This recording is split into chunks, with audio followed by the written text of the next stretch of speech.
Hey friends, I just wanted to share a beautiful article by somebody that I really enjoy named Lindsay Mack. And I'll put the link to the article in the description. But the premise is just stop apologizing for existing. Um, Let me just share what the actual title is. But I think this is so helpful from a nervous system perspective because. Um, we like how we think about our own um, identities, our own struggles, our own difficulties, our own nervous system states is so impactful. And if you spend any time with me, you know that validating that we make sense is really, really important to me. And I really like how Lindsay does this in this article. Okay. So I'm just going to touch on her key points and then you can go read it if you think you'd like to know more. So over apologizing, this is something that is also comes through in dialectical behavioral therapy. Those of us who have not been validated much or who have had to mask a lot to get through life often over apologize. So sorry for the delay, sorry when someone bumps into you, just saying sorry so much. It's invalidating to all of your parts. It like she says so well, it assumes guilt as the default state. I once had a basketball coach who was like, if you say sorry one more time, I'm going to make you run line drills for it. And I was like, sorry for being sorry. It was just like such a default state. And we can use it when it makes sense, and we can notice if we're using it when it doesn't and see what other options might be there. Um, Stop asking, does this make sense? So that can become habit, just like, do I make sense? And for someone else to understand you, is like not always going to happen, right? And it doesn't actually validate or invalidate the fact that you had a thought the way that you did.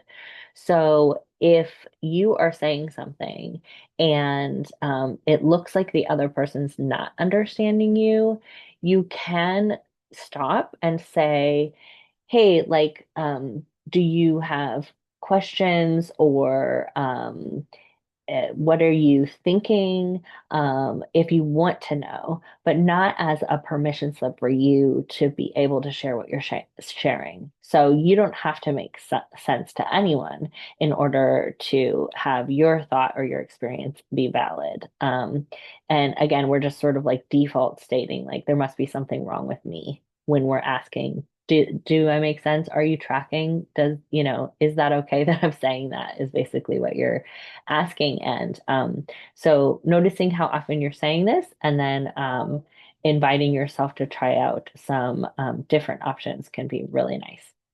Um, okay, I stopped padding my requests with self-erasure. So being like, I hate to bother you, but could you maybe? If you're not too busy, would you mind? Um, it's like, you're just again and again communicating that you're a problem, right? That you're a burden. I find ChatGPT helpful for things like this. I'll maybe write an email and then put it into ChatGPT and say, will you help me write this more assertively, or will you help me write this without over apologizing?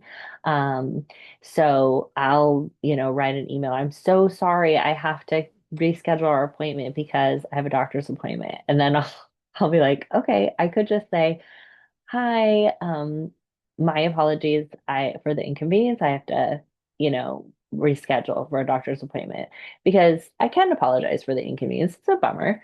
But I don't need to be so sorry that I have a doctor's appointment because I'm a human with a physical body who needs doctor's appointments. Um, and people understand that, and I don't need to justify myself or invalidate myself. Um, it can also make the other person feel like, oh, is this a big burden? It can kind of like lead them towards that. Okay, number four, I let my body take up its rightful space.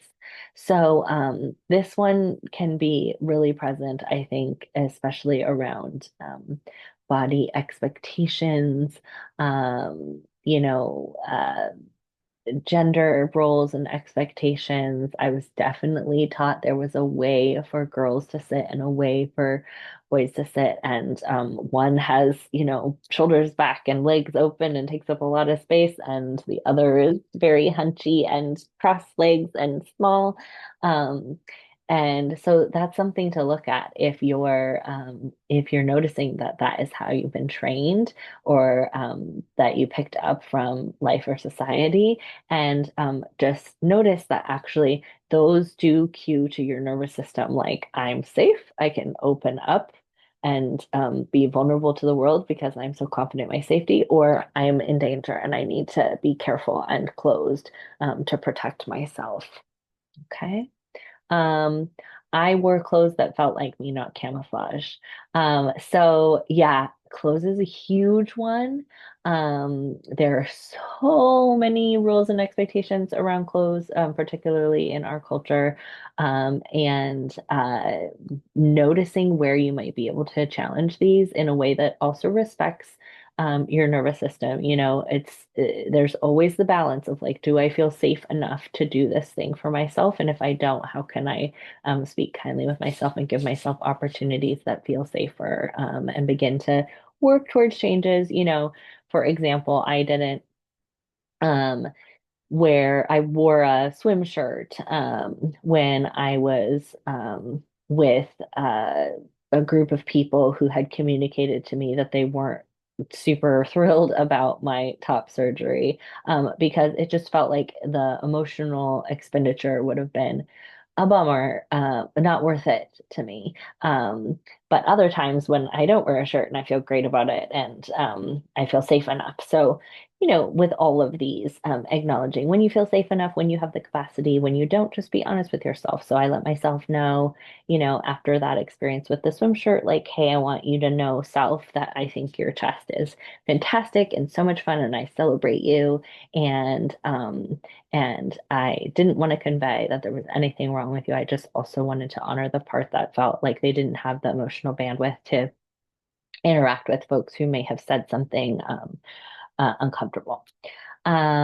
So yeah, she acknowledges like wearing bright colors, sensory friendly fabrics, dressing for comfort and joy rather than social blending. This has an incredible impact on our nervous system as well.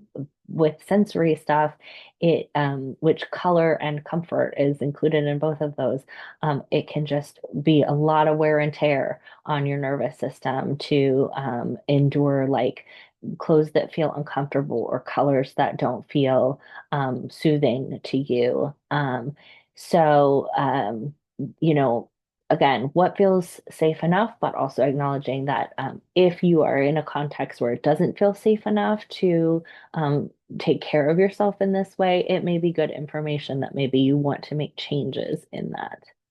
I stopped rescuing awkward silences. This is one I've been playing a lot with lately, noticing how quick I am to jump in, finish people's sentences, fill gaps, change the subject quickly if it looks like one subject is not going very well. Um, uh, you know, all these ways that we try to like keep a conversation going. Silence is a really nice opportunity, especially for autistic and neurodivergent folks, neurocomplex folks, to be able to like kind of meditate in and explore and reflect. It can be really a nice time. And if it is awkward at all, like I love how she phrases this, allowing pauses affirms that connection is a shared responsibility. So it's like, I'm not in charge of this conversation, right? If it doesn't go well, it's not my failure alone. There's two people in the conversation or more than that. Number seven, I named my emotions without shrieking them. So, this one takes a lot of emotional intelligence, which is something that we can all learn. But being able to be more clear about what it is that we're feeling. So, noticing how often we're saying, it's fine, it's fine. Oh, I'm just a little irritated. oh, I'm just a little stressed versus like, no, I'm really upset right now, or that was really hurtful for me, or I feel very overwhelmed. It can help with short-term friction, but all of these are around self-trust, but around intimacy that's available with co-regulation when we are being honest with each other. So when we are, changing or softening or omitting things that are really going on for us, we're not going to actually give the other person the opportunity to accept and love and acknowledge us. So something, going back to that example with the swim shirt, I was able to recognize like you're not giving these people the opportunity to celebrate you and your chest the way it is. And I was like, yep, I acknowledge that. I am limiting their opportunity to have more intimacy with me because I don't feel like brave enough in this moment. I don't feel I have the capacity, and I'm willing to take responsibility for that. So all of it is just like really comes back to that self-trust. Like, am I being honest? Am I willing to be honest with myself about my capacity? Am I willing to be honest? Maybe I'm in a situation where it's not safe to say I'm angry right now. And I might have to do I'm fine. And then later I can come to, take care of my parts and be like, you are so angry. And I know you didn't feel safe enough to tell that person how angry you were, but I want to hear all about it. Will you tell me about how angry you are? And you can do that through journaling or, recording or talking to a therapist. Um, okay. I treated my needs as non-negotiable. So this one is, something that I talk about a lot that just the physiological needs of taking care of a human animal are the same as taking care of a human puppy or a child. And when we deny ourselves of that because we think it's like adult to just like be like, oh, I'm not going to take a lunch break, I don't have time, or I'm not going to take a walk because I need to get to work, or I'm not going to tell my kid no when they ask me to drive them late at night somewhere because I want to be a good parent, right? We're just like denying the fact that we're animals. If we were to do that to a child or a puppy, people would think we were cruel. So really making non-negotiable those like taking care of your needs. Nine is I stop acting like my presence needed to be earned.